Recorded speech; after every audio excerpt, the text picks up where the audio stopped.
NEET qualify करने के बाद इन्होंने जीएमसी कोझिकोड में एडमिशन लिया है, जो पहले जीएमसी सर कालीकट के का नाम से पुराना भी कोचिंग जाना डालते जाता थे, था। बट ये पता नहीं था। मैं ऐसे ही बोला, मैंने खुद से कोचिंग फ्रेंड्स से पता किया था, तो वैसे ही आया। तो काफ़ी भीड़ था, और भीड़ का कारण भी था सर का तरीका पढ़ाने। जैसे हम यहाँ पर आकाश को डाउन नहीं फील कर रहे हैं। आकाश हुआ, ख्याति वत्स हुई, अनन्या प्रकाश, शुभम, ऐसा बहुत सारे स्टूडेंट एक बैच में था। और उन सारे स्टूडेंट में सारे लोग वन ऑफ द ब्राइटेस्ट और मोस्ट लेबोरियस स्टूडेंट थे वो सारे के सारे। हमको लगता है उन सबों में सबसे ज्यादा 12th में मार्क्स आकाश का है। आकाश का मार्क्स 12th में सबसे ज्यादा था। लेकिन आकाश एक साल में पहले ही बोल दिया कि आकाश को डाउन नहीं फील कर रहा। वो लोग पहले ही निकल गए मेडिकल कॉलेज में। कोई लेडी हार्डिंग कॉलेज में है अनन्या प्रकाश, कोई ख्याति पटना एम्स में है। हाँ, सब लोग अपने ये अपने जगह एक सही पर, पॉइंट सब है लोग कि सेम सर बैच के थे। अगर सर से नहीं जुड़े होते तो मतलब स्ट्रगल करके कहीं ना कहीं पहुंच ही जाते हैं। लेकिन इतना सर का रेगुलर टच में रहना, सर रेगुलर पूछते रहते हैं, और इससे शुरू में हमको भी लगता था कि क्यों ही सर इतना पूछ रहे हैं, पढ़ाई तो कर ही रहे हैं, फिर भी सर बार बार टोक रहे हैं। तो ये टोक जरूरी होता है, ये आपको और पुश करता है कि मेरे में कमी है, फिर ही टोक रहे हैं। तो सर के बिना इतना मुमकिन नहीं हो पाता, तो बहुत ही बड़ा रोल रहा है। ये थैंक यू आपका सर। बड़प्पन है हाँ आकाश। हर कोई किसी बड़े चीज को हासिल करता है तो जी। उसमें उसका बहुत ज्यादा एफर्ट और उसके फैमिली का भी बहुत ज्यादा एफर्ट रहता है। लेकिन खैर आप इतने पोलाइट हो, ये और भी आपके जूनियर्स के लिए एक तरह का सीख है कि वो भी हमेशा अपने लाइफ में आपकी तरह ही पोलाइट बने रहें। और खैर, और टेस्ट का एनालिसिस तो टेस्ट देने से भी ज़्यादा जरूरी। नमस्कार प्यारे दोस्तों, मैं राहुल जलान। आज हमारे साथ हैं आकाश। आकाश आरजे केमिस्ट्री क्लासेस के पुराने स्टूडेंट हैं और नीट क्वालिफाई करने के बाद इन्होंने जीएमसी कोझिकोड में एडमिशन लिया है, जो पहले जीएमसी कालीकट के नाम से भी जाना जाता था। स्वागत है आकाश आपका इस वीडियो में। और आरजे केमिस्ट्री क्लासेस के स्टूडेंट्स और इस चैनल के व्यूअर्स के द्वारा आपको बहुत सारी शुभकामनाएं आपके करियर के लिए। सबसे पहले आकाश, आप अपने बारे में बताओ कि आपने 10th और 12th की पढ़ाई कहाँ से की थी, फिजिक्स केमिस्ट्री बायोलॉजी के लिए आपका क्या क्या अनुभव रहा, और अभी जो है आपने कोझिकोड में एडमिशन लिया है तो वहाँ के कॉलेज के बारे में भी आप कुछ कुछ बताओ। तो सबसे पहले तो 10th मैंने यहीं से मुजफ्फरपुर से ही करा। शांति निकेतन एक स्कूल है, उससे करा मैंने। और उसके बाद 12th भी वहीं से करा। और 12th में मैंने 11 12 का जो है सभी सब्जेक्ट्स में मैंने इंडिविजुअल कोचिंग करी, क्योंकि मुझे उतना आइडिया नहीं था वो कोचिंग्स के बारे में जो एक जगह पढ़ाते हैं। तो मैंने सब जगह बेस्ट सब पता किया किधर है, सब अपने नॉर्मल फ्रेंड्स से ही, और फिर वैसे मैंने किया। और फिर उसके बाद ड्रॉप ईयर्स लगे, फिर मैं नीट क्वालिफाई करके कॉलेज मिला उधर, जीएमसी कोझिकोड। तो उधर एक्सपीरियंस काफ़ी अच्छा रहा। और अभी अच्छा, और एक नया नया एक्सपीरियंस करने को मिल रहा है।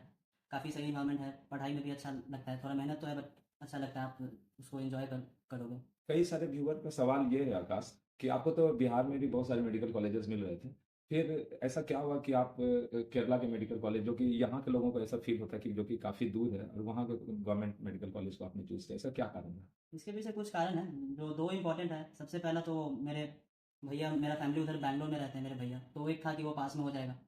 और ये पहला कारण था। और दूसरा है कि मैं बचपन से ही यहीं पे बिहार में ही सब पढ़ा हूँ, तो लाइक मोनोटोनस जैसा हो गया, एक जैसा। तो था कि बाहर भी थोड़ा एक्सप्लोर किया जाए कि कैसा होता है, क्योंकि और उधर के बारे में और अच्छा सुना भी है रिव्यूज़। तो यहाँ भी अच्छा ही है, बट सोचा कि बाहर भी एक्सप्लोर करते हैं। कॉलेज में आपने GMC government medical college Kozhikode के नाम से जाना जाता है। ऐसे वहाँ पर के लोकलाइट के द्वारा उसे जीएमसी कालीकट ही बोला जाता है, लेकिन जीएमसी कोझिकोड करके इस वजह से इंडिकेट करते हैं कि जो लोग अभी नीट का काउंसलिंग अटेंड करेंगे तो जी। उन्हें वहाँ पर जीएमसी कोझिकोड नाम से ही आएगा। हाँ। तो आपने कॉलेज में अच्छा खासा समय बिताया है, कॉलेज के बारे में बताओ कि वहाँ पे का क्या एटमॉस्फेयर है ना, बेसिक जो कॉमन स्टूडेंट्स का सवाल होता है कि मेस से लेकर आपके हॉस्टल्स तक के बारे में। कॉलेज सबसे पहली बात, पढ़ाई इस समय तो काफ़ी आपको डिसिप्लिन रहना पड़ेगा। वो तो कोई उसमें नहीं होता है, रिलेक्टेंसी नहीं होता है। और मेस ये सब तो अब घर जैसा तो आपको कहीं पर नहीं मिल सकता है। तो बाकी सब ठीक है, मेस ठीक है, हॉस्टल लाइफ भी ठीक है, उतना कोई। मेस वाली बात सिर्फ इसलिए पूछा गया था हाँ। कि क्या वो साउथ इंडियन वाला कल्चर है या फिर इधर का खाना वगैरह आपको मिल जा रहा है वो उधर? मेस में तो आपको साउथ इंडियन ही मिलेगा। एक दो दिन, जैसे 7 दिन में एक दो दिन आपको कोई नॉर्थ इंडियन खाना दे देते हैं वो लोग, बट वहाँ कहीं खाना मिलेगा। और बाकी कुछ कुछ आपको एडजस्टमेंट करने होंगे, क्योंकि ऑब्वियस सा बात है, आप इधर से एक नॉर्थ रीजन से साउथ में जा रहे हो, तो कल्चरल डिफरेंसेस होता है। तो वो तो आपको एडजस्ट करना पड़ेगा, और वो कर भी लेंगे आप, वो मैनेजेबल होता है। आप इंजॉय कर रहे हो वहाँ पर मील, या फिर आपको कुछ परेशानी हो रही है? नहीं, देखिए, दो फैक्टर होता है। आप कैसे चीज़ों को लेते हैं, तो हम उतना खाने में ये ऐसा इंजॉय करके खाते हैं, बट ऐसा है कि उधर उसको भी, जो आप खा रहे हो उसको भी इंजॉय करिए, तो वो हो जाता है, उतना बड़ा फैक्टर नहीं है। ठीक है। अब आप ये बताओ कि जेएमसी कालीकट में आपके अलावा बिहार के और भी कुछ स्टूडेंट्स होंगे, हाँ हाँ। तो क्या वहाँ पर आपके फ्रेंड सर्किल में सिर्फ वही लोग हैं या फिर केरला के भी लोग वहाँ पर आपके फ्रेंड सर्किल में हैं? नहीं, वो लोग तो ऑब्वियसली रहेंगे क्योंकि कनेक्ट सा हो जाता है, लेकिन ऐसा नहीं है कि केरला के नहीं है, वो भी केरला के लोग भी हैं, वहाँ के लोकल लोग भी फ्रेंड हैं। सारे लोगों से अच्छा सपोर्ट मिल रहा है हाँ, आपको? वहाँ पे इन्वायरमेंट, ये सपोर्टिव इन्वायरमेंट है, एक सबसे इंपॉर्टेंट चीज़ है कि सपोर्टिव इन्वायरमेंट है, ऐसा नहीं है कि आपको आउटसाइडर की वेरी तरह गुड, देखेंगे। Very good, very good. बस यही अपने व्यूअर को बताना चाह रहा था कि अगर जी। किसी के मन में ये झिझक है कि हमें दूर, या उन पेरेंट्स को भी ये बताना है कि ऐसा कुछ नहीं होता कि कॉलेज, अगर बेहतर कॉलेज आपको दूर का या अदर स्टेट का भी मिल रहा है तो आप बेझिझक लें, क्योंकि हर जगह आपको सपोर्ट किया जा रहा और है। वेलकमिंग भी हैं वो लोग काफ़ी।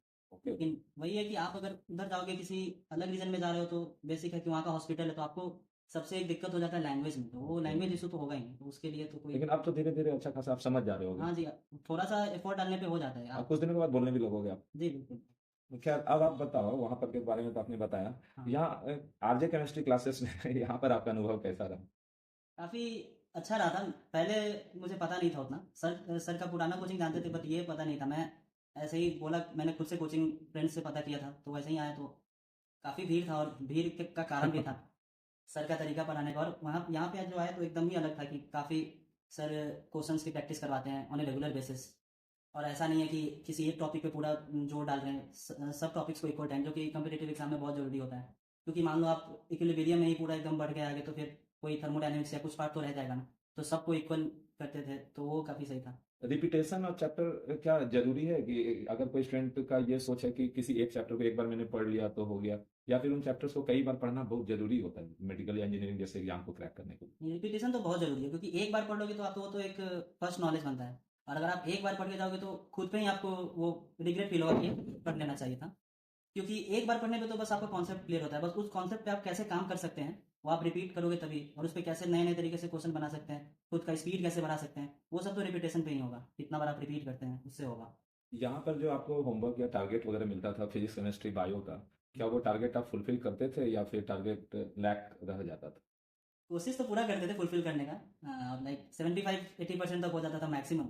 और ओके। वो तो, और यही बात है, अगर मैं 100% कर लेते तो वो हो जाता कि अब तो कर ही लिया, अब क्या करना है। लेकिन सो उसको आप दो ये निगेटिव वे में ना लेके पॉजिटिव वे में कि और हमको ज़्यादा करना है, और ज़्यादा करना है।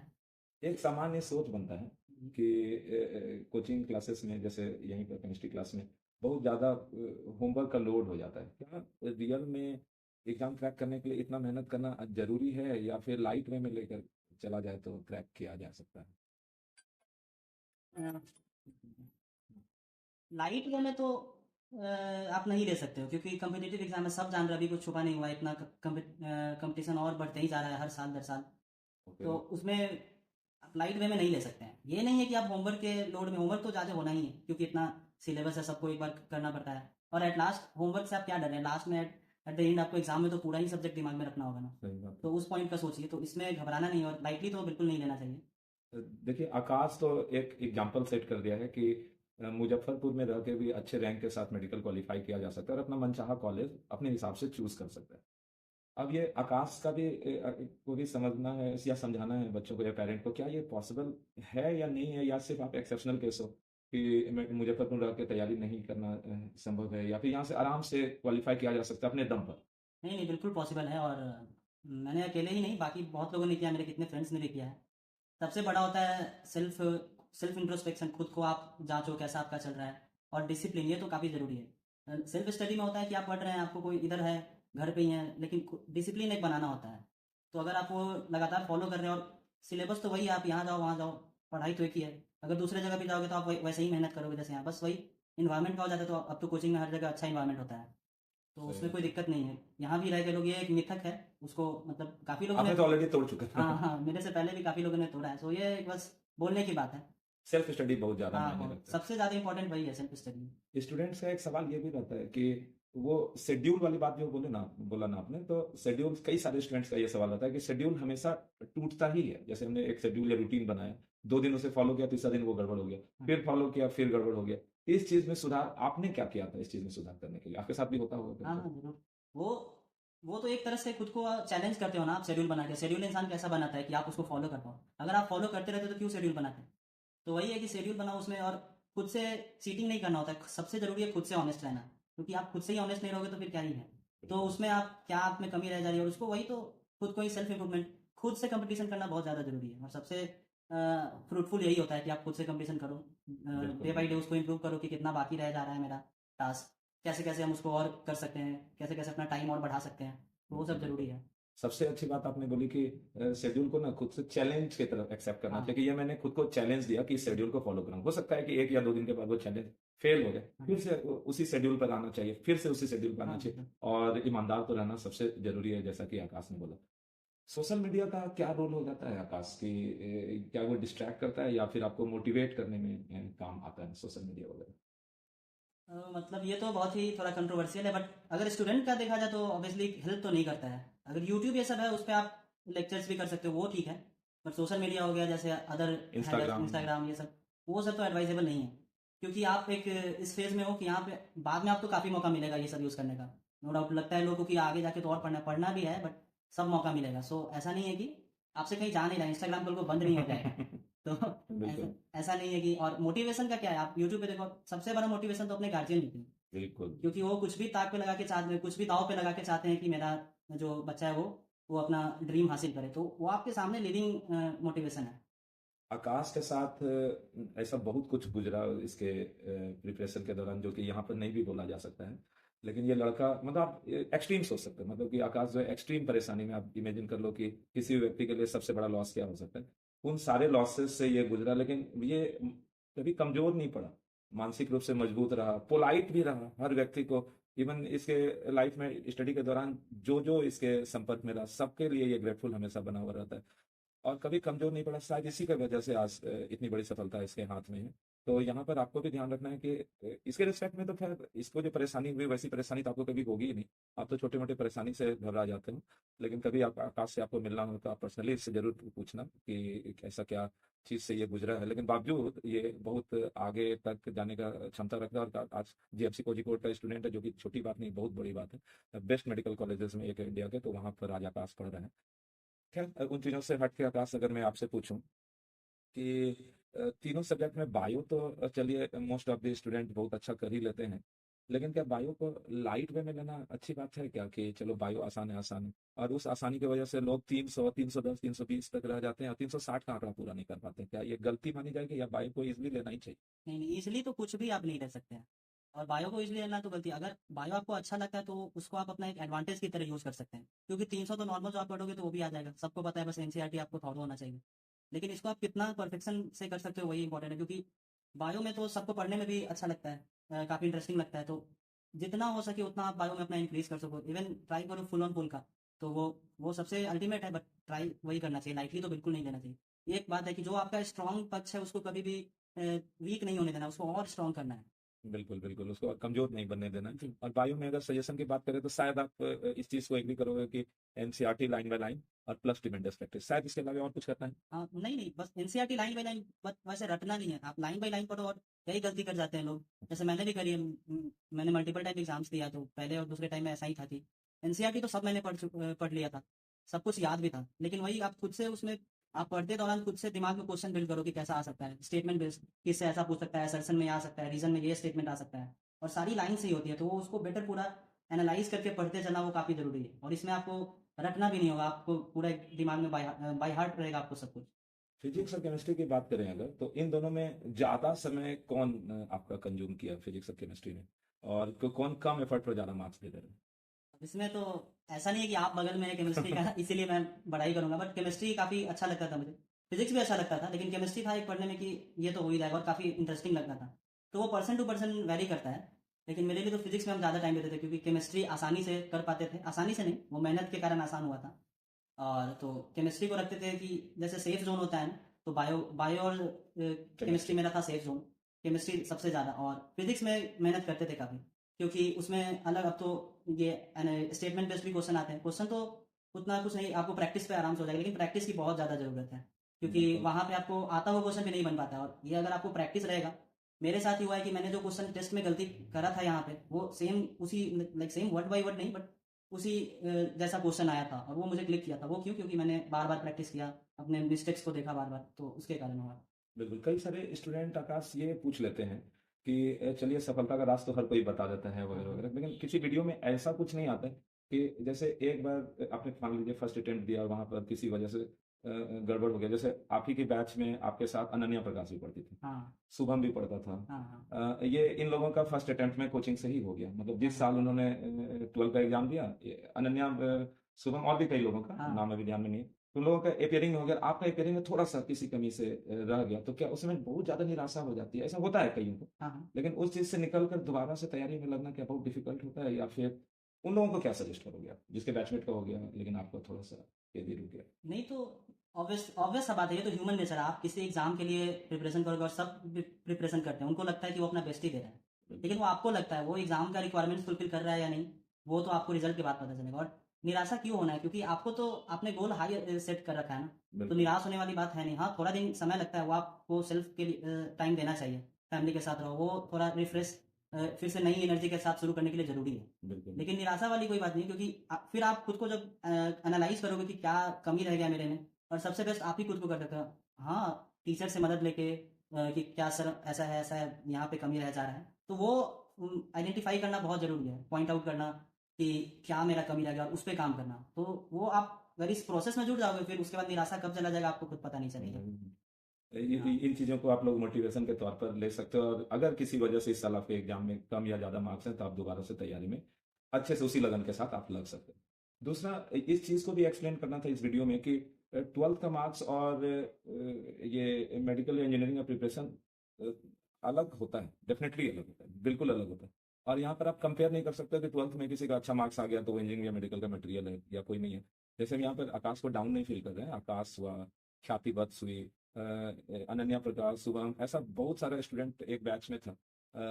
और उन सारे स्टूडेंट में सारे लोग वन ऑफ द ब्राइटेस्ट और मोस्ट लेबोरियस स्टूडेंट थे, वो सारे के सारे। हमको लगता है उन सबों में सबसे ज्यादा 12th में मार्क्स आकाश का है। आकाश का मार्क्स 12th में सबसे ज्यादा था। लेकिन आकाश एक साल में, पहले ही बोल दिया कि आकाश को डाउन नहीं फील करा रहा हूँ, वो लोग पहले ही निकल गए मेडिकल कॉलेज में। कोई लेडी हार्डिंग कॉलेज में है अनन्या प्रकाश, कोई ख्याति पटना एम्स में है, हाँ। सब लोग अपने अपने जगह पर, सब लोग सेम बैच के थे। लेकिन एक साल जैसे ये रुक गया या जो भी वजह हुआ, लेकिन 12th में सबसे अच्छा स्कोर आकाश का ही था उन सबों में से। 1-2% का ऊपर नीचे होता है, लेकिन ऐसा इस वजह से होता है कि 12th में बच्चा सिर्फ 12th को कंसंट्रेट कर रहा है। हाँ और यहाँ पर practice, objective, presence of mind, इन सारी चीज़ों का रोल आ जाता है। तो बस आकाश से ये जानना चाहता हूँ कि ये जो प्रेजेंस ऑफ माइंड, मतलब क्वेश्चन देख के जो तुरंत से उसका आंसर टिक करने वाला होता है, ये क्या गॉड गिफ्टेड चीज़ है या प्रैक्टिस से हो जाता नहीं, गॉड गिफ्टेड तो नहीं कह सकते हैं, वो है? प्रैक्टिस नहीं होता है। और वो जो आप 12th वाला बात बोले, वो मेरे साथ वही हुआ था, जो आप बोले ना कि बोर्ड में लोग बोर्ड्स का ही सोच के पढ़ते, तो मेरे साथ वही एक कमी हो गया था कि पूरा बोर्ड्स में अच्छा करना है, और प्रैक्टिस थोड़ा कम गया था। बोर्ड के बेसिस पे पढ़ाई करते थे कि सब्जेक्टिव में अच्छे से लिखना है, तो वो सब था। तो वो तो वही एट द मोमेंट पता नहीं चल पाता, आप प्रेजेंट में करते रहते हो तो आपको लगता है कि एक सर्टेन टारगेट है, उसी के प्रति आप लगे रहते हो, तो वो कहीं ना कहीं मिस्टेक हो जाता है। तो वो वही प्रैक्टिस का कमी रह गया था, तो और उसी को, और गॉड गिफ्टेड नहीं होता है, आपको वही प्रैक्टिस बस आता। हाँ। यही चीज अपने व्यूअर को बताना था कि कई सारे स्टूडेंट ऐसा सोच लेते हैं कि नहीं वो फलाना बैचमेट जो बहुत तेज है या हम कुछ कम है, ऐसा बात बिल्कुल भी दिमाग में नहीं रखना है। आकाश बहुत अच्छे से आपको एक्सप्लेन कर रहा है कि प्रैक्टिस जो बंदा करेगा हाँ रिजल्ट उसका होगा। बाकी आप बहुत तेज अपने आप को समझ रहे हो और अगर पढ़ नहीं रहे हो तो वो नहीं ही होना है, ये लिख के दिया जाता बोर्ड्स में तो जैसे अभी कॉलेज में भी गया तो बोर्ड सब वहाँ पे टॉपर ही है। है। बोर्ड्स बिल्कुल। बोर्ड्स में तो टॉप करना, अब ये नहीं कहेंगे आसान है, बट कंपेरेटिवली इजी है। तो और बोर्ड्स में तो आपको उतना प्रैक्टिस प्रैक्टिस ऑब्जेक्टिव का अब आ गया है, बट उतना ऑब्जेक्टिव होता नहीं है। लेकिन इधर तो आपको कम टाइम में ज़्यादा सॉल्व करना होता है, तो आता सबको है, कॉन्सेप्ट सबको आता है, लेकिन वही डिसाइडिंग फैक्टर हो जाता है कि आप कितना जल्दी कॉन्सेप्ट को अप्लाई कर सकते हो। वही आप बोले जी। Presence of mind, presence of mind, तो तुरंत वो, टाइम तो है नहीं, हाँ तो वो प्रैक्टिस से प्रैक्टिस नहीं से ही है, आना। उसका कोई सब्स्टिट्यूट नहीं है। बिल्कुल, कभी आप सोच भी नहीं सकते कि उसका कोई और उपाय होने जा रहा है, हाँ या कोई कोई टीचर को ट्रिक और टेक्निक दे देंगे कि झट से हाँ ये नहीं नहीं 4 घंटे का मैराथन हाँ देखकर, नहीं। ऐसा कुछ नहीं होना है। वो आपको प्रैक्टिस वो करना है। प्रैक्टिस होने के बाद जैसे कोई क्वेश्चन होता है, जैसे केमिस्ट्री का ही कोई क्वेश्चन है कि which of the following is incorrect, तो आपको खुद से नजर ही वही जाएगा कि कैसा इधर क्या इनकरेक्ट है, तो आपको वो नजर वहां चला जाएगा, तो वो बस बिल्कुल। प्रैक्टिस से ही आता है। ये जो क्लासेस के दौरान, केमिस्ट्री क्लास के दौरान, ये जो फिजिक्स मैथ्स या बायो का जो एक्स्ट्रा होमवर्क मिलता है स्टूडेंट को, इस तरह का होमवर्क क्या आपके लिए फायदेमंद रहता है या फिर वो कहीं कुछ नुकसान कर जाता है? नहीं नहीं, नुकसान तो नहीं करता है, वो क्योंकि टारगेट जो वीकली टारगेट या मंथली टारगेट मिल जाता है नहीं कि फिजिक्स और मैथ्स या बायो में इतना करके आना है, वो नुकसान तो नहीं होता है, क्योंकि आप ऐसे आप करते रहते हो कि हमको इतना पढ़ना है, इतना बनाना है, ये करना है, लेकिन अगर आपको एडेड टारगेट मिलता है तो आप कंफर्ट जोन से आप बाहर आते हो। और जाहिर सा बात है कि आप एग्जाम में कंफर्ट जोन में रहोगे नहीं, तो वो आपको पहले से ही आदत पड़ जाएगा कि प्रेशर में कैसे हमको बेटर वे में खुद को हैंडल करना है, कैसे क्वेश्चन बनाना है। क्योंकि नॉर्मल जो होता है टास्क वो तो सब कर लेते हैं कि इतना इस सब्जेक्ट में इतना बनाना है, इस सब्जेक्ट में इतना बनाना है। एडेड टास्क जो है वो और आपको डेवलप करता है, फाइन ट्यून करता है, फाइन जो आपका प्रिपरेशन होता है उसको और करता है, बिल्कुल तो बिल्कुल। उसका फायदा होता है। इन सारे कन्वेंशनल क्वेश्चंस के अलावे आपके जूनियर्स का कुछ कुछ क्वेश्चन है जो कि जी। उन लोगों का कुछ क्वेश्चंस ले लेता हूँ कि जैसे एक तो कॉमन क्वेश्चन है कि सर अगर अब मेरे पास एग्जाम के 4 महीने बचे हैं, हाँ अब हाँ। मेरी तैयारी बिल्कुल से नहीं है, बहुत अच्छे से नहीं है, 4 महीने 5 महीने अगर है मेरे पास अभी, जी। क्या अभी से दिलो जान से अगर लगा जाए तो पॉसिबल है एग्जाम क्रैक करना या इम्पॉसिबल? इम्पॉसिबल तो कुछ भी नहीं, वो सब वो क्लीशे जानते होंगे कि इम्पॉसिबल कुछ नहीं है, ये पुरानी कहावत है और ये बात सही भी है। इम्पॉसिबल कुछ नहीं होता, और 4 महीने भी, क्योंकि आपने ऑलरेडी सिलेबस पढ़ रखा है, एक ना एक बार तो सब पढ़ता ही है सिलेबस अच्छे से, बिल्कुल एटलीस्ट बोर्ड्स के लिए भी लोग पढ़ते हैं। तो वो होता है कि आप एक बार और जल्दी से जितना जल्दी हो सके सिलेबस कंप्लीट करें, और वो बहुत कम, ऐसा नहीं कि अब 4 महीना बाकी है तो आप 2 महीना सिलेबस ही कंप्लीट कर रहे हैं। 1 महीना खुद को तपाइए, पूरा एकदम झोंक दीजिए उसमें कि सिलेबस कंप्लीट करना है, हम्म, ताकि 3 महीना का प्रैक्टिस कर सकें। क्योंकि फुल मॉक्स ये सब लगाना, फिर उसमें आपका गलती आइडेंटिफाई करना, टाइम मैनेजमेंट, कौन सा सब्जेक्ट पहले करना है, कौन सा बाद में करना है, कितना टाइम किस सब्जेक्ट को देना है। तो इसके लिए वो आप ये नहीं करना है कि सिलेबस पूरा अच्छे से एकदम करना है। आप टेस्ट देते देते भी आपका कुछ कुछ पॉइंट छूटते वो आपको पता चलेगा, वो टेस्ट देने के बाद ही वो पॉइंट आपको पता चलेगा। यानी कि आपसे जी। इतना आप बोलना चाह रहे हो कि कॉपी पढ़ने से ज्यादा जरूरी है? कॉपी तो पढ़ना है लेकिन ज्यादा जरूरी है क्वेश्चन लगाना, क्वेश्चन लगाने से कॉपी जल्दी याद होता है, हाँ बिल्कुल। सिर्फ ऐसे कॉपी पढ़ने से कोई खास याद कॉपी नहीं। में आपको लगेगा कि इतना बल्क है, इतना मोटा मोटा कॉपी हो जा रहा है, लेकिन अगर आप क्वेश्चन लगाओगे तो आपको दिखेगा कि अच्छा ये इस टॉपिक से, इस पॉइंट से है, इस एक्सेप्शन से है, तो वो क्वेश्चन लगाने से ही पता चलेगा। पर डे कितना क्वेश्चन बनाना चाहिए? सब सिंपल, ये स्टूडेंट का क्वेश्चन होगा, पर डे कितना घंटा पढ़ना चाहिए, पर डे कितना क्वेश्चन बनाना चाहिए? घंटा तो वो आप पर्सन टू पर्सन वेरी करता है। अगर आप कम मतलब 2-3 घंटे कम में आप अपना सब काम कर लेना, सब तो नहीं हो पाता है, लेकिन जितना एटलीस्ट मिनिमम रिक्वायरमेंट है वो ठीक है। लेकिन 8-9 घंटा तो जरूरी है, वो आपको अभी कोचिंग सबको हटा के 8 घंटा एटलीस्ट। और क्वेश्चन तो बायो में 200 मिनिमम पर आप, डे? हाँ 200 मिनिमम, क्योंकि 30 मिनट में जैसे मेरा हो जाता था, अभी सबका हो जाता होगा क्योंकि बायो सब अच्छे से पढ़े, 30 मिनट में 100 क्वेश्चन लग जाते हैं। और फिजिक्स में थोड़ा 70-75 करते थे। मतलब इतना करना चाहिए। आप 50 भी कर सकते हो स्टार्टिंग में और बाद में बढ़ा सकते हो। केमिस्ट्री में भी एटलीस्ट 100 क्वेश्चन। यानी कि पर डे आपके अनुसार 250 से 350 क्वेश्चन आपको बनाना है, 100-200 बायो हाँ और 70-80 के आसपास केमिस्ट्री या 70-80 के आसपास बिल्कुल। फिजिक्स। हाँ आपको अपने अपने हिसाब से, आपका जो सब्जेक्ट कमजोर है उसमें ज्यादा समय दीजिए, हाँ। जो कमांडिंग है उसमें थोड़ा कम कर और सकते हैं। ऐसा नहीं है किसी को आप कैरी ऑन कर लीजिए, धीरे धीरे आपको अब किसी को फिजिक्स अच्छा नहीं लग रहा तो वो फिजिक्स का 10-15 क्वेश्चन ही लगा रहा है, तो ऐसा नहीं, केमिस्ट्री का 100 लगा ले रहा है, बायो का 300 लगा ले रहा है, तो ये भी फायदेमंद नहीं होता है, क्योंकि वहाँ आपको तीनों सब्जेक्ट डिसाइड करता है कि क्या आपका होगा। अब एक सब्जेक्ट में आप 360 ले आए तो दूसरा सब्जेक्ट थोड़ा रह जाएगा, तो ऐसा नहीं करना है, तीनों बिल्कुल को बिल्कुल। बैलेंस करना है। स्टूडेंट का सवाल ये भी है आपके जूनियर का कि कभी कभी कोई सब्जेक्ट पढ़ रहे हैं, जैसे फिजिक्स पढ़ रहे हैं और बिल्कुल समझ में नहीं आ रहा है तो नींद आने लगता है, ये स्टूडेंट का सवाल है, वर्ड्स यूनिक है, तो वहां पर क्या करना चाहिए आपके अनुसार से, यदि कोई बिल्कुल नहीं समझ में आया क्या करना चाहिए? तो वो थोड़ा तो अब सबको नींद आता है, अभी अभी तक क्लास में तो नींद आता ही है ये तो क्योंकि आपको सोना सबसे आसान काम है और नींद आता है, लेकिन वही है, आप खुद को रिमाइंड कराइए कि आप क्यों पढ़ रहे हो, क्योंकि आपका बिगर गोल कुछ दूसरा है। तो इसके लिए, और बिगर गोल सीधे ड्रीम करने से है कि हमको एक दिन ये कर लेना, वैसे नहीं, बिट बाय बिट होता है, आप डे बाय डे अच्छा परफॉर्म करो। तो उससे होता है, अगर आप अपना छोटा छोटा टारगेट जो होता है कि 2 दिन हम अच्छे से पढ़े, एटलीस्ट आधा वीक अच्छे से पढ़े, 1 वीक अच्छे से पढ़े, तो वो करना चाहिए कि नहीं इस वीक अच्छे से पढ़ना है, क्लास में सोना नहीं है। अगर बोर भी हो जाए तो थोड़ा खुद को और पुश करना है कि थोड़ा और ध्यान देता है, तो ऐसा जरूरी है कि नींद आ जाए तो सो नहीं जाना है, थोड़ा देर रिफ्रेश करके खुद को फिर वापस से जुड़ जाना है। बिल्कुल। हाँ मोटिवेशन की बहुत जरूरत होती है, इवन ये हाँ। वीडियो भी मोटिवेशनल वीडियो ही है उन बच्चों के लिए जो लाइफ में बहुत अच्छा करना चाहते हैं, ना ना कि सिर्फ मेडिकल में, इंजीनियरिंग के क्षेत्र में या और भी कई सारे क्षेत्र में वो अच्छा करना चाहते हैं, उन लोगों के लिए भी है। तो स्टूडेंट क्या करते हैं ना कि बहुत सारे मोटिवेशनल वीडियो ही देखते रह जाते हैं, क्या बहुत ज्यादा मोटिवेशनल वीडियो ही देखते रहना या नहीं नहीं, काम करना जरूरी है? ये मोटिवेशनल वीडियो भी वो एक तरह से वो होता है कि एक तरह से वो दिवाली में जो सब फायर क्रैकर करते हैं ना, तुरंत जल गया फिर, तो मोटिवेशनल वीडियो वैसा होता है ये। इंस्टेंट एनर्जी दिया हाँ बस। वो हेल्प करता है, बट वो आप उसी पे पूरे दिन लगे हुए तो वो स्टैग्नेंट हो जाएगा। बिल्कुल सबसे बड़ा मोटिवेशन जो मैंने पहले भी बोला कि सबसे आपके जो गार्जियंस हो गए उनसे मिलता है, और वो तो है ही प्राइम सोर्स ऑफ मोटिवेशन। और सेल्फ मोटिवेटेड भी रहना बहुत जरूरी है, क्योंकि एट लास्ट करना आप ही को, एग्जाम आप ही को फेस करना है, क्वेश्चन आपके पास आएगा, तो आपको सेल्फ मोटिवेटेड रहना बहुत जरूरी है, और खुद से बात करना ये बहुत इंपॉर्टेंट है।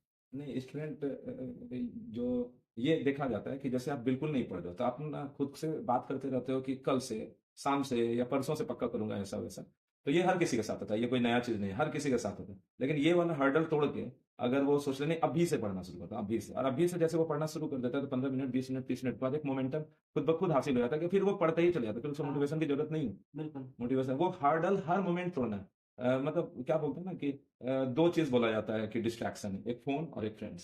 शायद हाँ आपको भी फोन का कमी रहा होगा। आप बोल देना कि आपको अपने प्रिपरेशन के दौरान या 11 12 के दौरान कि आपको फोन मिला था या नहीं मिला था, और बहुत सारा सोशल मीडिया पर थे या नहीं। फ्रेंड्स कि बहुत ज्यादा फ्रेंड आपको था। फ्रेंड करने का मतलब ये नहीं होता कि हम किसी से बात नहीं करते। फ्रेंड मतलब आकाश इतना अच्छा लगता है, क्योंकि आकाश जब बोला था कि मैं केरला में एडमिशन लिया, तो मुझे इसे पूछने की जरूरत नहीं हुई कि वहां पर तुम एडजस्ट कर रहे हो कि नहीं, क्योंकि ये हर किसी के साथ अच्छे से एडजस्ट करता है। इसके मुंह में किसी के खिलाफ कोई शिकायत रहता ही नहीं। तो ऐसा बंदा हर जगह रहेगा। तो ये क्या है ना, आकाश सबका फ्रेंड है। लेकिन फ्रेंड से कौन सा डिस्टर्ब करता है जब आप फ्रेंड के साथ घूम रहे हो, फिर रहे हाँ हो, क्लासरूम में आप बात करो। फ्रेंड नहीं बनाने का मतलब ये नहीं कि फ्रेंड नहीं बनाना है। आकाश का बहुत सारा फ्रेंड है, सब आकाश से बात करता है। लेकिन ऐसा नहीं कि आप उस फ्रेंडशिप का नाजायज फायदा उठा हाँ रहे हो। नहीं। तो वो फोन और फ्रेंड यहाँ से बचना। और प्रोक्रास्टिनेशन, ये तो हमेशा काम करता है। प्रोक्रास्टिनेशन मतलब टालने वाली बात। हाँ कि कि कल करेंगे। कल करेंगे, कल करेंगे। तो प्रोक्रास्टिनेशन को जो जीत पा लो कि वही मुझे है। अभी करना है। इवन अभी हम लोग ये वीडियो शूट कर रहे थे कि आकाश की भी कुछ परेशानी थी कि आकाश चूंकि इसको कल ही निकलना है कोझिकोड के लिए, और मेरे पास भी बहुत सारा काम था। हम लोग भी सोच रहे थे आज करेंगे, कल करेंगे, आज करेंगे, कल करेंगे, फिर डिसाइड किया कि नहीं, आज बना ही लेते हैं ये वीडियो। हाँ तो बन गया ये वीडियो। अदरवाइज हम लोग 2 दिन 4 दिन टालने का क्या है, टालते ही रह जा सकते हैं। इसलिए वही पढ़ाई में भी आपको कुछ टालना नहीं है। जो करना है आज के आज ही करना है। आकाश, इस साल जो 2025 में जो एग्जाम देंगे उसके लिए आप क्या क्या सजेशन देना चाहते हैं? अभी सितंबर का महीना चल रहा है, 15 दिन। और अच्छा खासा समय, 15 दिन इस महीने में भी है, फिर 3 महीने, और फिर अगले साल के 4 महीने, मतलब लगभग 7.5 महीने। और हमको लगता है मोर देन इनफ है। हाँ यहाँ पर आज से अगर कोई आदमी डिसाइड करे कि मुझे आज से 6.5 7 महीने को फ्रूटफुल बनाना, रिजल्ट निकले देना है, तो कहाँ से शुरुआत करें? कि आप इसमें समय लेके अच्छे से बताइए कि वो क्या क्या करना चाहिए। शुरुआत तो सबसे पहले होगा कि खुद को देखे कि वो किस स्टेज पे है। ठीक अब है। ऐसे नहीं कि सिलेबस के कितना, अगर सिलेबस स्टार्ट भी किया हुआ तो कितना हो चुका है, वो उसमें कोई कोताही नहीं बरतना है। देखना है कि हाँ, अगर आपका एक चैप्टर हो गया तो उससे आपका क्वेश्चन लग रहा है सबकी नहीं, लाइक ऑलमोस्ट 80% क्वेश्चन बन रहे हैं या नहीं। तो वैसे खुद को पहले आइडेंटिफाई करना है कि क्या क्या मेरा हो गया है, आपका स्टेज क्या है, आपका क्या कंडीशन है, प्रेजेंट कंडीशन। वो सबसे पहले आइडेंटिफाई करना जरूरी है। और उसके हिसाब से आप प्लान करो। मान लो आपका सिलेबस अगर 30% ही कंप्लीट है, या 20% या अभी स्टार्ट ही आपने नहीं किया है, तो सबका अलग अलग आपको ड्यूरेशन लगेगा करने का। और कोशिश करना है कि कितना जल्दी से जल्दी, और ये नहीं कि जल्दी के चक्कर में आप उड़ा दीजिए चैप्टर्स को। कोई अगर एस ब्लॉक है, पी ब्लॉक है, अभी वो हट गया है। है तो वो उसको उड़ा देना कि ये तो बस एग्जाम के टाइम नहीं याद हो पाएगा, क्योंकि छोड़ोगे आप तो वो छूटा ही रह जाएगा। तो कितना जल्दी से जल्दी सब आप कवर करो, क्योंकि पढ़ तो अच्छे से लोगे सब आप, क्योंकि आप ऑब्वियसली आप तैयारी कर रहे हो तो सब ध्यान देके करते हैं। लेकिन सबसे ज़्यादा वही, फिर से वही बात, प्रैक्टिस तो ये रिपीट होगा ही, क्योंकि सबसे इंपॉर्टेंट चीज़ यही है, प्रैक्टिस कर। तो वही सबसे पहले आप सिलेबस कंप्लीट करो जितना जल्दी से जल्दी हो पाए, और अच्छे से, क्योंकि एक बार तो अच्छे से करना बहुत ज़रूरी होता है सिलेबस। और फिर वही आप जितना जल्दी प्रैक्टिस अपना स्टार्ट कर सको, टेस्ट सीरीज ये सब ज्वाइन कर लो। और खुद को क्या मिस्टेक्स हुआ क्योंकि कुछ कुछ पार्ट अगर आपका बचा रह गया तो आप टेस्ट के थ्रू भी आप फिर से होते जाएगा, आपका वो रिसाइकल वाला प्रोसेस चलते रहेगा और होते जाएगा। बिल्कुल। यानी सारी बातों को अगर समराइज करके अगर आकाश की हाँ। बात को बोलें कि अगर अभी से आप प्रिपेयर होना चाहते हैं, तो सबसे पहला तो मोटिवेशन, आप अपने आप को मोटिवेट करोगे हो जाए। बिल्कुल। दूसरी बात कि सिलेबस पहले कंप्लीट करने की कोशिश करना चाहिए। हाँ। ये 7.5 महीने है, तो अगले 3 3.5 महीने में अपना सिलेबस कंप्लीट करो। जैसा आकाश ने बोला कि इतना भी तेज नहीं कि कुछ पढ़ाई नहीं, और मतलब सम हाउ अच्छे से। और ऐसा भी नहीं कि अब जैसे सिलेबस कर रहे हैं तो जैसे बस चैप्टर ही पढ़े जा रहे हैं, साथ में उसके साथ में भी आप कुछ कुछ क्वेश्चन लगाते रहिए, ताकि आपको पता हम्म। चले कि वो कैसा क्वेश्चन वो आता है। कंटेंट का क्वेश्चन पेपर हाँ, है। तो ऐसा नहीं है कि आप पहले सिलेबस कंप्लीट करेंगे और बाद में प्रैक्टिस करेंगे, तो ये इसमें आपको कोई फायदा नहीं होगा। साथ साथ ही आप थोड़ा थोड़ा, अब साथ में अब ऐसा नहीं कि एक चैप्टर पढ़ा उसी का पूरा दिन प्रैक्टिस किया जाए, बिल्कुल। करते जाना प्रैक्टिस। पता कर, अपने को पता होना चाहिए कि कैसा इससे क्वेश्चन आता है, किस किस टॉपिक से ज़्यादा है, किसका ज़्यादा इंपॉर्टेंस है, किधर हमको ज़्यादा मेहनत की ज़रूरत है, तो वो So, साथ में करते चलाएं आगे। टेस्ट सीरीज का क्या रोल रहेगा इन स्टूडेंट्स के लिए जो अभी से प्रिपरेशन कर रहे हैं? उन्हें टेस्ट ज्वाइन करना है, टेस्ट के बारे में बताइए। और टेस्ट पेपर को एनालाइज करना कितना जरूरी है, क्योंकि बहुत सारे बच्चे ना टेस्ट देके आ जाते हैं क्वेश्चन पेपर पढ़ा रहे हैं। टेस्ट देना जरूरी है या नहीं, और टेस्ट देने के बाद उसको एनालाइज कैसे करना है, वो अपने प्रॉब्लम डायरी के बारे में बताना है कि वो लिखना है या नहीं लिखना है। टेस्ट सीरीज तो अगर आप नहीं ज्वाइन किए तो नहीं होगा, as simple as straight forward as it is. क्योंकि टेस्ट सीरीज से आपको लाइक, और वो सेंटर पे अगर आप ज्वाइन कर सकते हैं कि बाहर एक सेंटर होता है जहाँ काफी बच्चे होते हैं, वो सबसे बेस्ट होता है, क्योंकि वो एक एग्जाम स्टिमुलेशन देता है, आपको फील होगा कि आप एग्जाम दे रहे ऑनलाइन हैं। टेस्ट का कोई खास फायदा नहीं नहीं, ऑनलाइन से, ऑनलाइन में आप तो आप अपने कंफर्ट स्पेस में रहोगे ना, घर पे रहोगे। आप अगर पेपर निकाल के भी दे दे रहे हो ठीक है, वो भी है, लेकिन फिर भी आप नहीं? कोशिश करना है कि अगर आपके शहर में जी कोई टेस्ट सेंटर है तो वहाँ ज्वाइन करना चाहिए। बिल्कुल। और टेस्ट का एनालिसिस तो टेस्ट देने से भी ज़्यादा जरूरी है, क्योंकि आप अगर टेस्ट दे दी और हाँ, अगर मान लीजिए 400 500 600 भी मान 650 भी आ रहा है और छोड़ दिए कि एनालिसिस नहीं करना है, तो ये वो बड़ी गलती है। बहुत बड़ी गलती है, सबसे बड़ी गलती है। क्योंकि एनालिसिस बहुत जरूरी है, क्योंकि क्वेश्चंस तो उसी के हेयर अबाउट पूछे जाते हैं। तो आपको पता होना चाहिए कि आप इस टेस्ट में फलाने फलाने चैप्टर से ये गलती हुआ, तो और उसको आपको सर्कल करना, आपको मार्क करना बहुत ज़रूरी है। और साथ में आप अपना एक, जैसे सर ने बोला, प्रॉब्लम डायरी, वो भी, क्योंकि लास्ट में ना आपको पता नहीं चलेगा, आप पूरा कंफ्यूज रहोगे कि क्या रिवाइज करें, क्या रिवाइज करें। तो उस टाइम पे ये प्रॉब्लम डायरी बहुत काम आता है। आपको याद है कि अच्छा यहाँ पे गलती किए थे, तो हाँ ये एक बार देख लें। तो ये जरूरी है। तो एनालिसिस सबसे बेस्ट पार्ट है। और ये जरूरी नहीं है कि आप संडे को टेस्ट लेके आए तो उसी दिन पूरा एनालिसिस कर लो। एक दो दिन तक भी आप स्ट्रेच कर सकते हो, लेकिन एट लास्ट आपको एनालिसिस पूरी अच्छे से होनी करना चाहिए। जरूरी हाँ, है। कि अगर आप उस पेपर को आपको दिया जाए एक सप्ताह बाद, तो आपको फुल ऑन आ हाँ आ जाए, ऐसा जैसे एनालिसिस करना आकाश की चाहिए। बात को एकदम अंडरलाइन कर लेना, मतलब border bottom of the line ये हुआ कि टेस्ट से ज़्यादा जरूरी टेस्ट का एनालिसिस है, बिल्कुल। जैसा आकाश ने बताया। कोचिंग क्लासेस में अटेंडेंस पर बहुत सारे बच्चे फोकस नहीं करते हैं। आप जब कोचिंग क्लास करते थे तो आपका कितना परसेंट अटेंडेंस रहता था, और आपके अनुसार अटेंडेंस कितना जरूरी है क्लासेस में, रेगुलरिटी की क्या अहमियत है? कोचिंग में तो आप अटेंडेंस जितना, मतलब इसमें अटेंडेंस का तो सवाल ही नहीं होना चाहिए, क्योंकि एक एक, मान लीजिए अगर आज कुछ टॉपिक हो रहा है, वो आपका मिस हो गया, बाद में आप पढ़ लोगे नो डाउट, लेकिन पहला बार जो आप सुनोगे लेक्चर में, वो इंपॉर्टेंट होता है। और कुछ कुछ याद भी रह जाता है कि हाँ लेक्चर में ये सुने थे, एग्जाम टाइम आपको याद आएगा, क्योंकि आपका वो फर्स्ट इंप्रेशन रहता है। तो जितना अटेंडेंस आप ज़्यादा रख सकते हैं, वो आपके लिए फायदा, आप दूसरे के लिए तो नहीं कर रहे हो ना। तो अटेंडेंस मेरा तो पता नहीं, अब थोड़ा कम रहा होगा, वो कभी कभी हो जाता है, लेकिन 95 से ऊपर ही रहा होगा। और जरूरी है, अगर 95 नहीं है आपका, तो आप फिर क्लास में कहाँ बैठते थे आकाश साहब, शुरू के बेंचेस में या पीछे के बेंचेस में? वो वो भी एक ये मिथक है दिमाग में। लेकिन पीछे के बेंच पे, अगर आप वहाँ पढ़ने वाला बच्चा सब है आपके साथ में, वही सर जैसे फ्रेंड का बताएं, तो आप पीछे के बेंच पे भी बैठ के पढ़ सकते हैं। और आगे भी ऐसा जरूरी नहीं है कि आपको आगे ही बैठना, लड़ने लगे कि हम आगे बैठेंगे, एक बेंच पे ही छे थे, तो वैसा कोई जरूरी नहीं है। आपके क्लास में जगह रहती थी या नहीं? नहीं नहीं, वो तो सबको आगे अच्छा ही सीट चाहिए होता है, गर्मी है तो पंखा वाला चाहिए, तो वो मैटर नहीं मैटर करता, आप नहीं। कहीं भी बैठे हैं, आपके साथ जो बैठ रहा है वो मायने और रखता है। सीट मैटर नहीं करना चाहिए आप आपको। आगे के बेंच पे बैठे हैं, कोई बात तो नहीं, तो फिर तो वो बेकार है, वो यूजलेस है। बिल्कुल। टीचर तो हर सेम अहमियत देनी है, कहाँ बैठ रहे हैं नहीं बैठ रहे, और अटेंडेंस जरूरी है, जैसा आकाश हाँ ने हाँ बताया। सेल्फ स्टडी के लिए आकाश आपने लाइब्रेरी ज्वाइन किया था, हाँ। लाइब्रेरी का क्या रोल रहा अगर, और आज के बच्चों में इस कॉम्पिटिटिव माहौल में लाइब्रेरी का रोल कितना ज़्यादा बढ़ जाता है, आप इस बात को शेयर करें। लाइब्रेरी का तो बहुत ज़्यादा इंपॉर्टेंस है, हमको भी नया एक्सप्लोर किए थे, पहली बार सेल्फ स्टडी से किए, तो खुद को लगता है आपको कि आप सेल्फ स्टडी में हाँ पूरे दिन पढ़ाई ही कर रहे हो घर पे बैठ के, बीच में या इधर, आपको लगता है? हाँ आपको लगेगा ही कि आप तो ऑल द टाइम पढ़ ही रहे हो, लेकिन बीच में थोड़ा फ़ोन यूज़ कर लिए, थोड़ा घूम टहल लिए, तो लेकिन आपको लगेगा कि आप पूरे दिन पढ़े हो। लेकिन वही डिफरेंस आपको लाइब्रेरी में, आपको आपको पता चलता है कि कितने दिन पढ़ रहे हैं। और अगर आपको पढ़ने का ना भी मन हुआ, तो अगल बगल आप देखोगे कि सब लगे हुए हैं पूरा जोर से। तो वो एक ये पुशिंग फैक्टर बहुत इंपॉर्टेंट होता है, कि ये आपको और अंदर से बोलेगा कि हमको भी करना चाहिए और पढ़ना चाहिए और खुद को पुश करना चाहिए।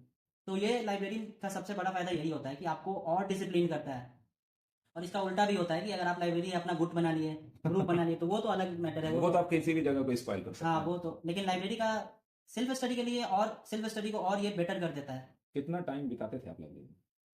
मेरा तो थोड़ा घर का डिस्टेंस था, इसीलिए मेरा 8 ही घंटा होता था, तो थोड़ा लेकिन 8 घंटा आप हाँ, कंटिन्यूस रहते थे? 8 घंटा से कम तो फिर कोई नहीं है। और हाँ 8 घंटा शायद जरूर। आप बायो घर पर कर लेते थे सर। हाँ उसमें है ये सारी बात।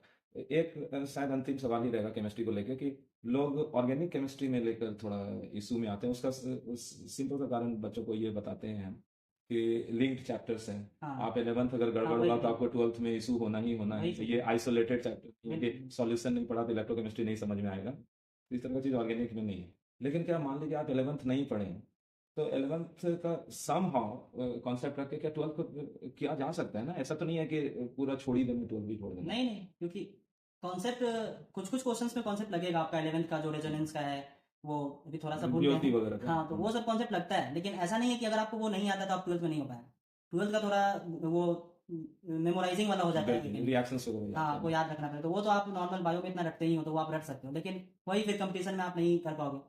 रेजोनेटिंग स्ट्रक्चर पूछ देगा कि कौन सा गलत है, तो आपको नहीं हो पाएगा वो। बिल्कुल वहां पर आपको तो तो थॉरली आपको देखना और वो सबसे इंपॉर्टेंट होता है 11th में ही। लोग अभी नया नया 10th पास करके आते हैं, एकदम हाईली एक्साइटेड स्टेट में होते हैं, होगा। तो वो वो इग्नोर करना चाहिए। हाँ, तो वो मजा मजा में ही निकल जाता है 11th। लेकिन सबसे इंपॉर्टेंट फेज यही होता है, क्योंकि जियो से अगर आप 11th में पढ़ लिए, तो फिर आप 12th में कुछ है ही नहीं, बस आपको याद करना है। तो ये, सारे टीचर्स क्लास को लाइट बनाने के लिए, क्लास को थोड़ा लाइट बनाने के लिए थोड़ा हंसना बोलना हम्म, या थोड़ा सा जॉली मोड में आते हैं। जी। लेकिन हम स्टूडेंट्स के लिए आपसे पूछते हैं कि उसको 11th 12th में कितना ज़्यादा सीरियस हो जाना चाहिए, या फिर उसी रंग में ढल के वहीं पर अपना समय व्यतीत कर देना चाहिए? सीरियसनेस जरूरी है या नहीं? नहीं, सीरियसनेस तो जरूरी है। अब ऐसा भी नहीं कि इतना सीरियस हो गया कि अगर कुछ आपको गलत हो गया तो नहीं, ये गलत क्यों हो गया, हाँ, सोचते ही रह। अब तो सब खत्म है, ये गलत कर, उतना भी, लेकिन सीरियसनेस जरूरी है। वो तो जैसे बोले ना कि बोरिंग लगने लगता है, नींद आने, तो उसके लिए टीचर्स जॉली और लाइट करते हैं, कि ताकि बच्चा सब और वही उतना ही में आप उतना हुआ जैसे 1 मिनट का जोक था, खत्म, जोक एंजॉय करो, उसका आगे बढ़ो, टॉपिक पर आ गए। वही। सही बात है। और खैर आकाश, अब अपने कॉलेज में जैसे आपने कॉलेज को एक्सप्लोर किया, जी। तो फर्स्ट ईयर में कोई बच्चे जाते हैं तो उसके मन में ये सवाल होता है कि वो मेडिकल कॉलेज में फर्स्ट ईयर में क्या करना होता है, मतलब कौन कौन सा सब्जेक्ट या आगे के लिए क्या तैयारी करना शुरू कर देना चाहिए लोगों तो सब्जेक्ट तो 3 होता है, को? एनाटॉमी, फिजियोलॉजी और बायोकेमिस्ट्री। और ये मतलब ऐसा है कि बायोकेमिस्ट्री, इसमें केमिस्ट्री लगा हुआ है, आप लोग का खुश हो गया हो कि भाई, लेकिन यही बस उसमें आपको रटना पड़ेगा, पूरा मेमोराइजिंग है। और एनाटॉमी और फिजियोलॉजी पूरा कॉन्सेप्ट वाला है, ठीक है। तो आपको शुरू से ही ध्यान देना होगा। लाइक ऐसा नहीं कि एकदम वो आगे जाके आप वो खुद हो जाता है। इतना लोग मेहनत करके जाते हैं तो थोड़ा सा वो मेहनत कम नहीं, मतलब थोड़ा सा रिलैक्स हो जाते हैं और रिलैक्स में ही पढ़ाई करते हैं, और वो चल सकता है। लेकिन एक सब्जेक्ट जैसे एनाटॉमी बहुत इंपॉर्टेंट होता है, ठीक है। और वो डेली पढ़ना काफ़ी ज़रूरी है, तो वो सब आपको कॉलेज में जाते पता चल जाएगा, बताने वाले होंगे, काफ़ी सारा वीडियो जैसा होता है, तो वो हो जाता है, कोई उसमें नहीं। आप अगर ये कंपटीशन क्रैक कर लिए तो वो आगे इसी के लिए आपको तैयार, ये एक तरह से नेट प्रैक्टिस है कंपटीशन जो है सो। ओके। तो आप कर लिए हैं, तो आप अगर वहाँ पे प्रॉब्लम भी आ रहा है आपको, तो आपको खुद को रिमाइंड कराना होगा। जैसे मेरे साथ भी हुआ प्रॉब्लम की नहीं हो पा रहा है, तो खुद को रिमाइंड करा कि हम जब प्रिपरेशन फेज में थे तो किस स्टेट में थे, कि बिल्कुल। कुछ होगा या नहीं। और अभी तो एटलीस्ट हम श्योर है कि अभी कॉलेज में हैं, श्योर। तो सबसे बड़ा एक यही रिलीविंग फैक्टर होता है कि आप एक उस जगह हो, आपको कोई वहाँ से हिला नहीं सकता है। बिल्कुल, वेरी गुड। वही। खैर एक और बात पूछना ये था, बच्चों के मन में रहता है कि पीजी के जी। लिए सीट बहुत कम, पीजी के लिए बहुत कम है, बिलो 15% भी सीट रहता है, और उसमें जो भी कॉम्पिटिटर है आपके सब बेस्ट एलिजिबल लोग वहाँ पर आपको मिलेंगे। आप अभी से क्या सोच रहे हो, और जो अदर मेडिकल कॉलेजेस में उन लोग अभी से अगर प्रिपेयर करना चाहें तो अभी से क्या करना चाहिए, अभी से करना जरूरी है या नहीं? उतना आइडिया तो हमको नहीं है ये पीजी के बारे में, बट बोला जाता है, और ये मतलब सही भी है कि आप जितना अर्ली स्टार्ट कर सको। अभी तो अब खुद भी उतना लाइक बोले ना रिलैक्स अभी में तो जाता जस्ट है। अभी गए हैं हाँ, आप। तो उसमें फिर रिलैक्स में ही चला जाता है फर्स्ट ईयर, तो कोई कोई स्टार्ट कर पाता है प्रिपरेशन। लेकिन वही है कि आप जितना अर्ली कर सको वो जरूरी होता है, क्योंकि आपको फिर और आगे बढ़ता जाता है, वो पोस्टिंग हो जाता है आपका फिर ये, तो आपको टाइम नहीं मिल पाता। तो जितना जल्दी आप मतलब स्टार्ट कर लो, बस स्टार्ट करना सबसे टफ होता है। अगर आप स्टार्ट कर लो तो उसी को कैरी ऑन करना, तो वो जरूरी होता है। वो उतना आइडिया नहीं है, बट बेसिक आइडिया यही बिल्कुल है। बिल्कुल, फिर भी ये हाँ। वाला वीडियो जो है बहुत सारे स्टूडेंट्स को या फिर बहुत सारे एस्पायरेंट्स और जो व्यूअर हैं और उनके पेरेंट्स को के लिए भी बहुत ज़्यादा बेनिफिशियल होने वाला है। बहुत सारी जी। जानकारी आपने दी, जी। और आपको भी हमारे व्यूअर्स की तरफ से बहुत सारी शुभकामनाएं आपके भविष्य के लिए। और ये वीडियो बहुत ही थैंक ज़्यादा यू सर। बेनिफिशियल होने जा रहा है सारे स्टूडेंट्स के लिए। थैंक यू, आप इस चैनल पर आए। और खैर आप तो मेरे स्टूडेंट हो तो हाँ क्या सर, बोलना एक बोलना चाहेंगे कि है? ये मतलब कुछ सर को मक्खन लगाने या ऐसा कुछ नहीं है, लेकिन ये एक सही पॉइंट है कि सर अगर सर से नहीं जुड़े होते तो मतलब स्ट्रगल करके कहीं ना कहीं पहुंच ही जाते हैं। लेकिन इतना सर का रेगुलर टच में रहना, सर रेगुलर पूछते रहते हैं, और इससे शुरू में हमको भी लगता था कि क्यों ही सर इतना पूछ रहे हैं, पढ़ाई तो कर ही रहे हैं, फिर भी सर बार बार टोक रहे हैं। तो ये टोक जरूरी होता है, ये आपको और पुश करता है कि मेरे में कमी है फिर ही टोक रहे हैं। तो सर के बिना इतना मुमकिन नहीं हो पाता, तो बहुत ही बड़ा रोल रहा है। ये थैंक यू आपका सर। बड़प्पन है हाँ आकाश। हर कोई किसी बड़े चीज को हासिल करता है तो जी। उसमें उसका बहुत ज्यादा एफर्ट और उसके फैमिली का भी बहुत ज्यादा एफर्ट रहता है। लेकिन खैर आप इतने पोलाइट हो, ये और भी आपके जूनियर्स के लिए एक तरह का सीख है कि वो भी हमेशा अपने लाइफ में आपकी तरह ही पोलाइट बने रहें। और खैर आप तो अच्छा करोगे और करे हो, अपने दम पर किए हो, नो, इसमें कोई झिझक नहीं है इस बात को बोलने में, क्योंकि आप खुद बहुत अच्छे स्टूडेंट्स हैं। इसलिए थैंक मेरा टोक आपको आप हमेशा पॉजिटिव वे में लिए, हाँ इसलिए बिल्कुल। आज आप बोल पा रहे हो। और सारे बच्चे लेते भी हैं, वो जान रहे हैं कि सर टोक रहे हैं तो किसी मकसद के लिए ही टोक रहे हैं कि वो बच्चा अच्छा करे, क्योंकि ये समय बीत जाएगा तो दोबारा नहीं आता, सीधी सी बिल्कुल। बात। ये समय नहीं बीतना चाहिए, जो करना है आज के आज ही करना है। आकाश से बड़ा इंस्पिरेशन आपको फिर आगे नहीं मिलने जा रहा है, तो आप वही इनको एक कोट है, वो तो मिल ही जाएगा आपको गूगल पे, लेकिन time and tide wait for none, वही वाला। बिल्कुल बिल्कुल, ये समय को निकलने नहीं देना है अपनी मुट्ठी से। थैंक यू आकाश, आप थैंक आए। You sir. Okay, thank you.